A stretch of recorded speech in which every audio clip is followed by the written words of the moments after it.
My parents threatened to raise my rent unless I was my sister's free nanny. They didn't know I'd vanish overnight, leaving them drowning in the mess. I'm just a regular 25-year-old who worked hard to graduate college and land my first job as an elementary school teacher.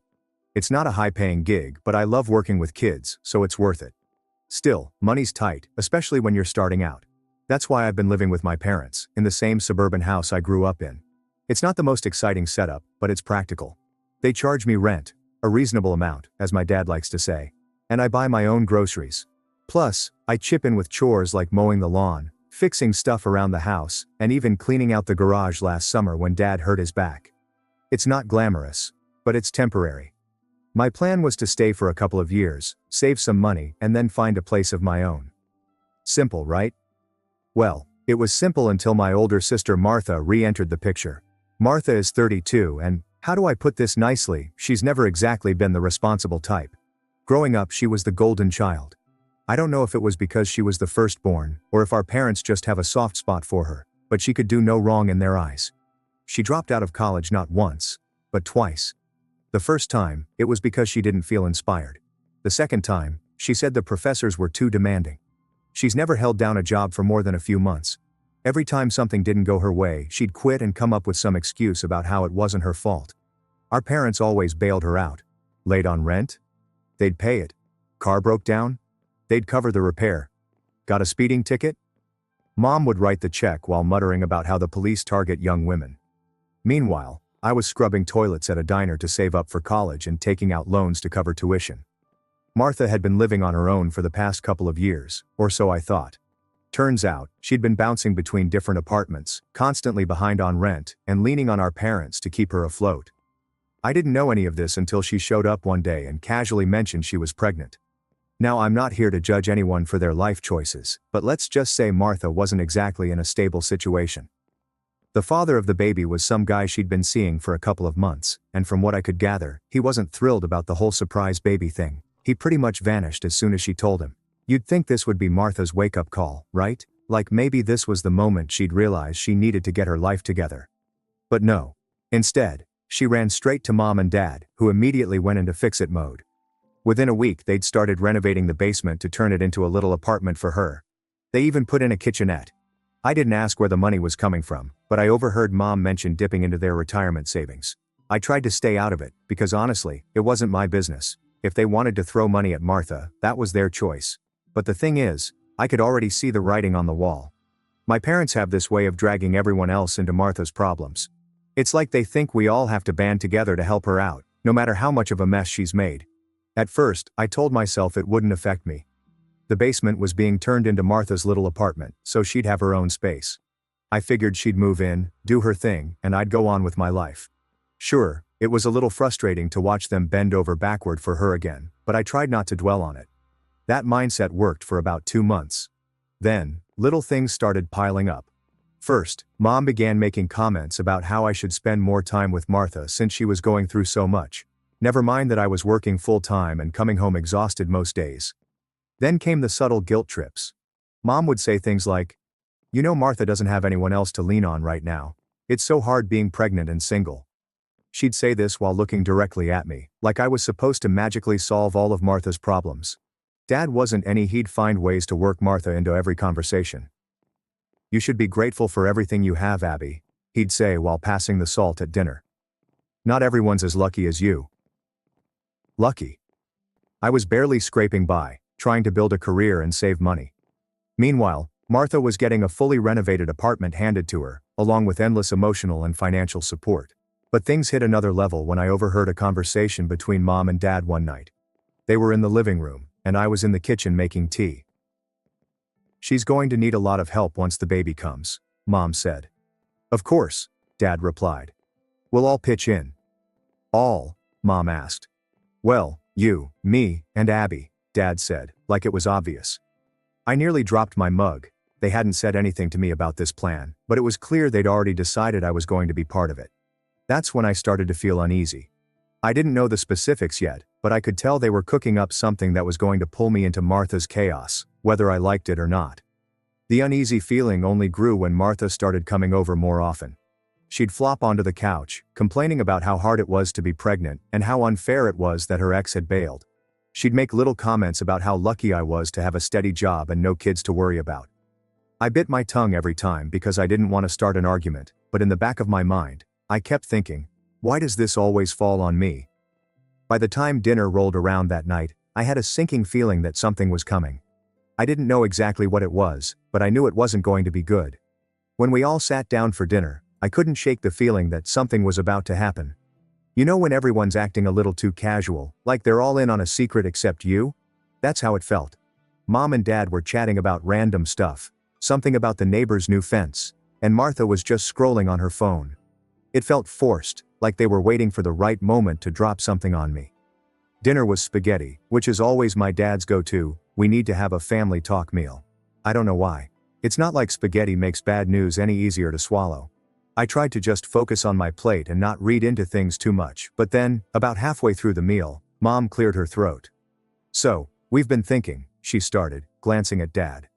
I froze. Nothing good ever came from those words. With Martha moving back home, she's going to need some help, Mom continued, her tone overly sweet. Help with what exactly? I asked, trying to keep my voice neutral. Dad jumped in before she could answer. With the baby, of course.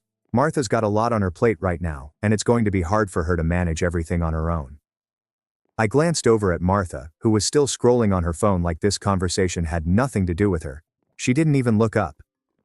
Okay, but what does that have to do with me? I asked, setting my fork down. My parents exchanged one of those looks, like they were trying to figure out how to phrase whatever they were about to say.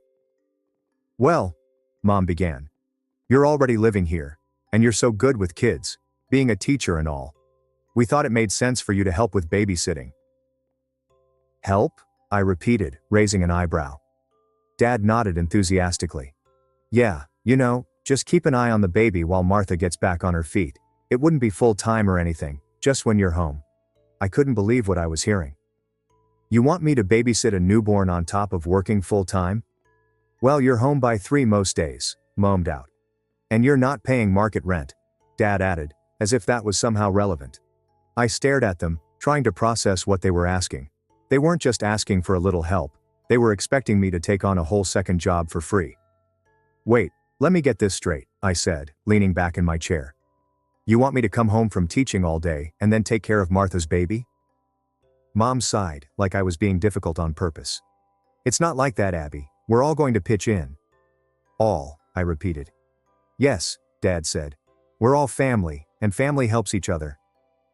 At that point, Martha finally looked up from her phone. Wow, Abby, she said, smirking. I didn't realize helping your sister was such a big deal for you. I felt my hands tighten into fists under the table. I didn't want to snap, but the entitlement in her voice was unbearable. It's not about that, I said. I have my own life, my own job. I can't just drop everything to babysit. You're being selfish, Mom said, her tone sharp. Martha's going through a really hard time right now. The least you can do is help her out. Why is it my responsibility to fix her choices? I shot back, my voice rising despite my efforts to stay calm. She's 32 years old. She's not a kid anymore. Martha gave me the, "Are you kidding me?" Look, that's enough, Dad said, his tone firm. We're all in this together, whether you like it or not. You're living under our roof, and we expect you to contribute. Family? I said.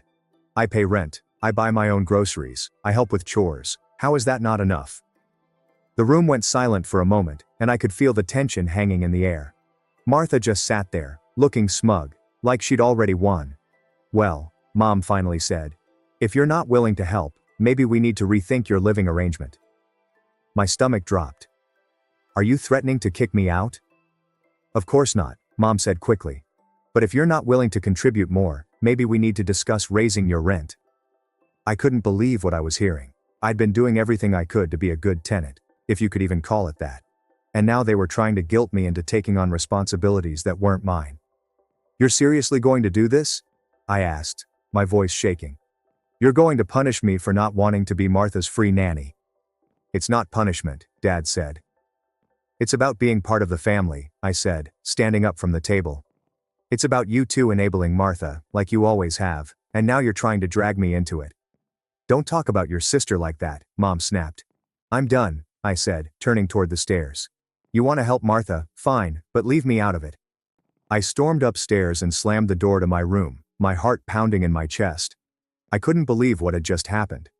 I'd always known my parents favored Martha, but this was on a whole new level. It felt like it was about control. They wanted to keep me under their roof so they could manipulate me into doing whatever they needed. The thing that really stuck with me was how smug Martha looked through the whole conversation. She barely said a word, just sat there scrolling on her phone, like none of it was her problem. And I guess in her mind, it wasn't. Mom and Dad were already bending over backward to accommodate her, and now they were trying to drag me into it too. I don't think I slept more than a couple of hours that night. Every time I closed my eyes, I kept replaying the conversation in my head, thinking of all the things I should have said, but didn't.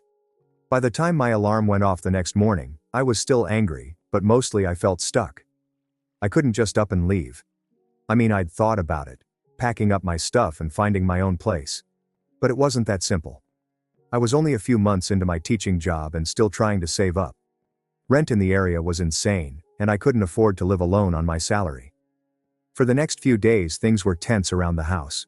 Mom and Dad were clearly mad at me, but instead of talking about it, they started with the passive-aggressive comments. Must be nice to have so much free time after work, Mom said one evening as I walked through the door. Yeah, some people don't have that luxury, Dad added, not even looking up from his newspaper. I ignored them and went straight to my room. At this point, I wasn't interested in arguing. I knew anything I said would just escalate things, and I didn't have the energy for it.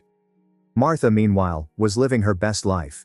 She wasn't even officially moved in yet, but she was at the house almost every day, taking over the living room with her stuff and acting like she already owned the place.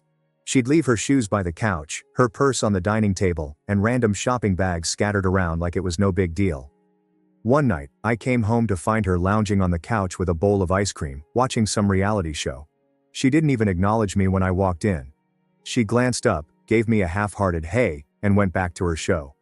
I stood there for a second, waiting for her to say something else, an apology maybe, or even just a thanks for not flipping out about the situation.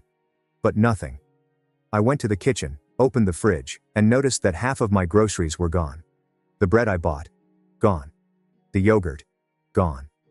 Even my leftovers from the night before were missing. Did you eat my food? I asked, walking back into the living room. Martha didn't even look up. Mom said I could.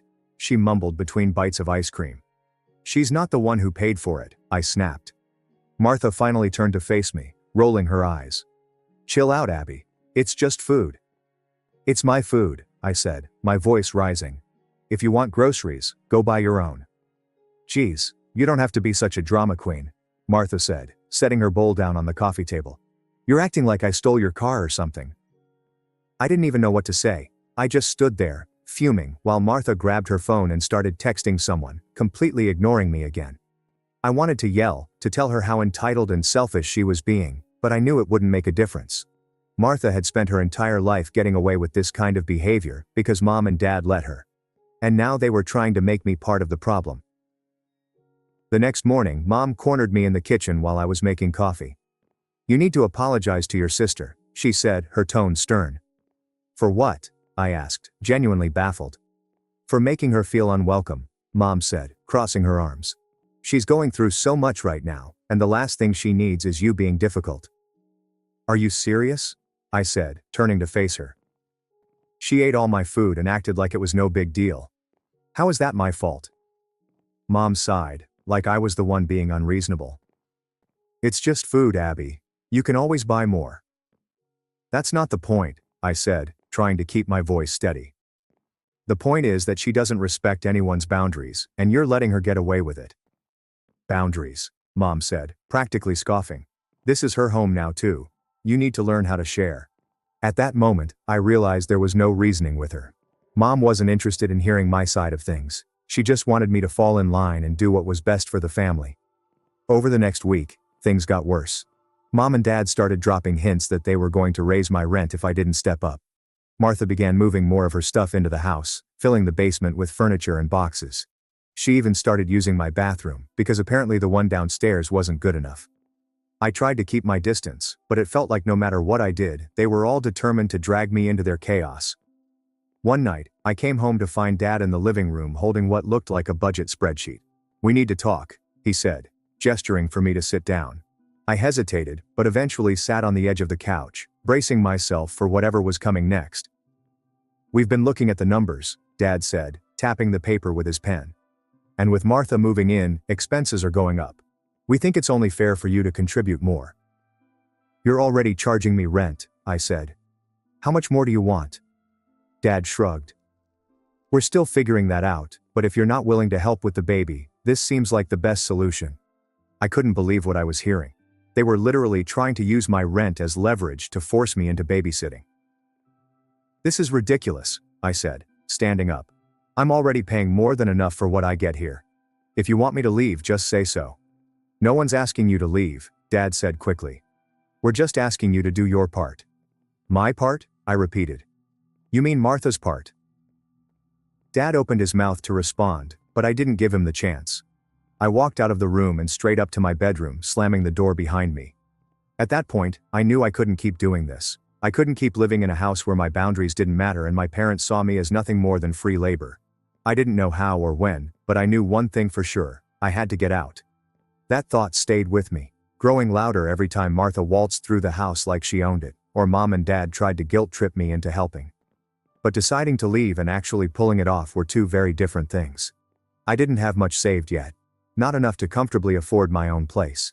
And the idea of suddenly uprooting my life felt overwhelming. Still, I knew staying wasn't an option. If I let them push me into being Martha's backup parent now, it would never stop. They'd just keep piling more and more onto me until I was stuck. I didn't want to wake up one day, 5 years later, still living in that house, miserable and resentful. The next morning, I made myself a cup of coffee and sat down with my laptop. I opened a spreadsheet where I kept track of my budget: rent, groceries, gas, student loans. I wasn't great at saving, but I'd been putting aside a little every month. I added everything up and realized I could manage a move if I found somewhere affordable and cut back on extras for a while. The timing couldn't have been better.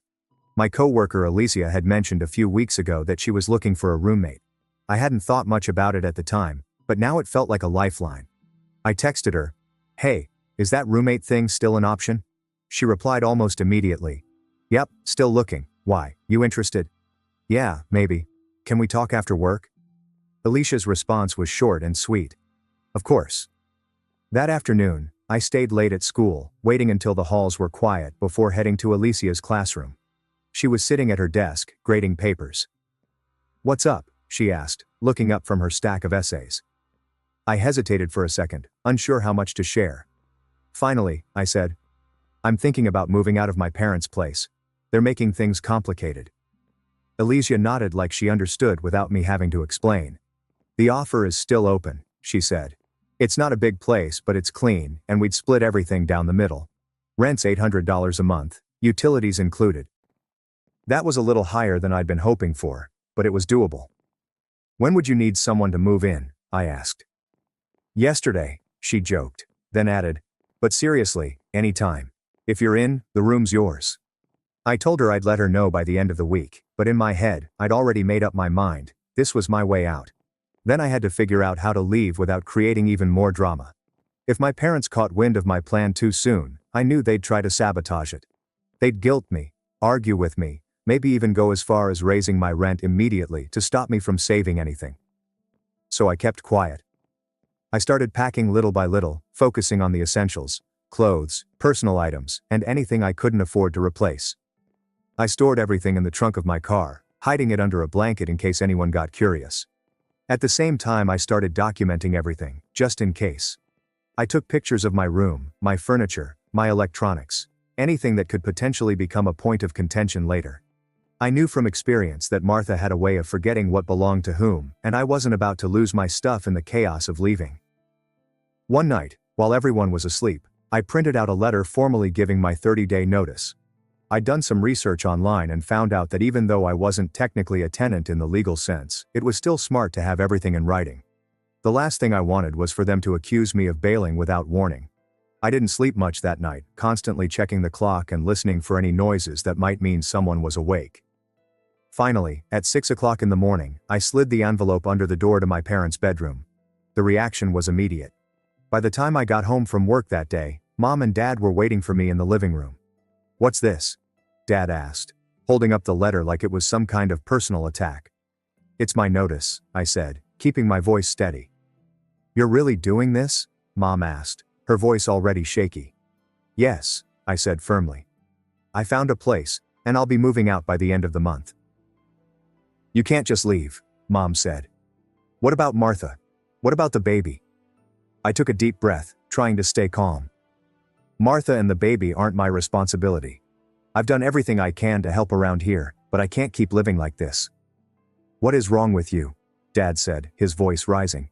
"You weren't stubborn like this before. We've given you so much, letting you live here, helping you get on your feet. And this is how you repay us."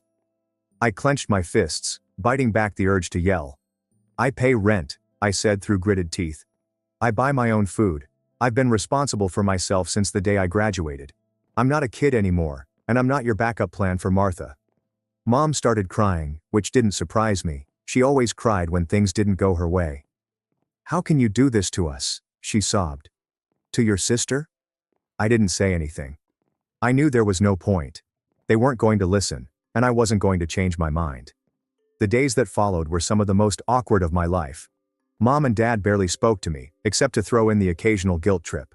Martha acted like nothing had changed, continuing to take over the house as if it was already hers. One night, I came home to find that she'd moved more of her stuff into the basement, stacking boxes on top of the couch and cramming clothes into the closet. It was like she was marking her territory, claiming every inch of space she could. "Hope you don't mind," she said when I walked in. I didn't respond. I just went upstairs and closed the door to my room, ignoring the knot of anger growing in my chest.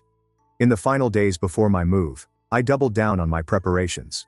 I packed the last of my essentials, checked and rechecked my budget, and made plans with Elysia to pick up the keys. Everything was falling into place, but I still felt a gnawing sense of unease.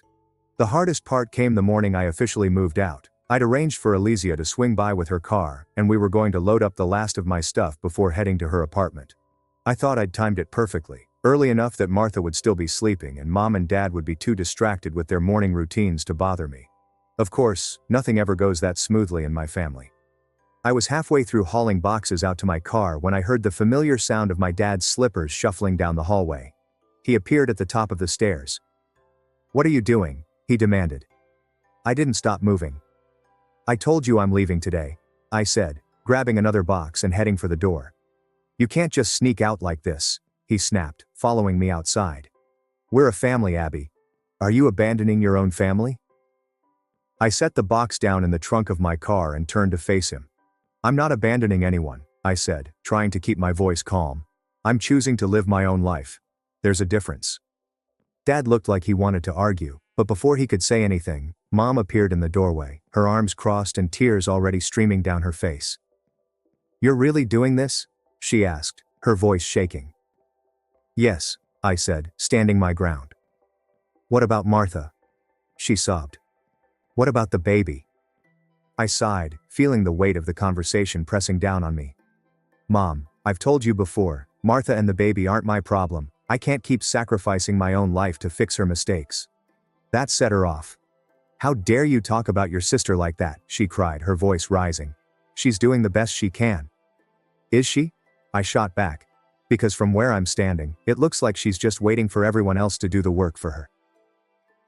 At that moment, Martha emerged from the basement, looking disheveled but wide awake. She took one look at the scene unfolding in the driveway and smirked. "Don't worry, Mom," she said, her voice dripping with sarcasm. "If Abby wants to be selfish, let her. We don't need her anyway." I clenched my fists, fighting the urge to snap back. Instead, I turned to Elysia, who had just pulled up in her car. "Let's get this done," I said, ignoring the chaos behind me. Elysia gave me a sympathetic look and started helping me load the rest of my stuff into the cars. My parents continued to argue in the background, throwing out every guilt trip they could think of. "Who's going to help us now?" Dad shouted. "How can you be so heartless?" Mom wailed. Martha, meanwhile, leaned against the doorframe, watching the whole thing like it was some kind of live performance for her entertainment. By the time we were done loading everything, I felt like I'd run a marathon. I stood in the driveway, taking one last look at the house I'd called home for so many years.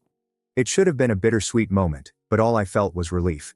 With that, I started the engine and drove away, Elysia following close behind. The relief I felt when I pulled into Alicia's apartment complex was immediate. It wasn't fancy, but it was clean, quiet, and most importantly, drama-free. Alicia helped me carry everything inside, and within an hour, I was unpacked and settled into my new room. We sat on the couch afterward, chatting about work. It felt normal, like a glimpse of the life I'd been missing while stuck in the middle of my family's chaos. But that peace only lasted about 2 hours. My phone started buzzing non-stop. Calls, texts, voicemails. It was my parents, my aunts, my cousins. Apparently my mom had already spread the news that I'd abandoned the family, and everyone had something to say about it. "Abby, how could you do this to your sister?" One voicemail from my Aunt Carol started. "She's pregnant and vulnerable. Don't you care about family? Selfish doesn't even begin to describe you." Another text from a cousin read. The worst part was Martha's social media posts. She'd gone full victim mode, posting pictures of her baby bump with captions like, "Some people would rather run away than help their own family. At least my baby will know what real love looks like."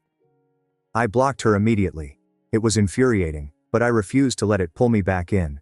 I reminded myself that this was exactly why I'd left. To escape the manipulation and drama that always came with being part of my family. The next week at work, things got even weirder.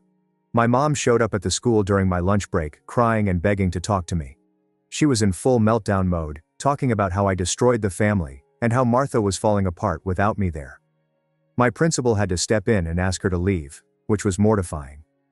I spent the rest of the day avoiding eye contact with everyone, knowing they were probably wondering what kind of family drama I was caught up in, but that incident actually worked in my favor.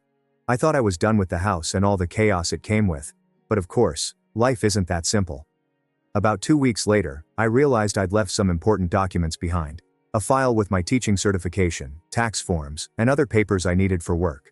I'd been so focused on getting out of the house that I hadn't double-checked the small drawer where I usually kept those things. So, with my mom showing up at my school, I told a couple of my co-workers about everything that had been going on.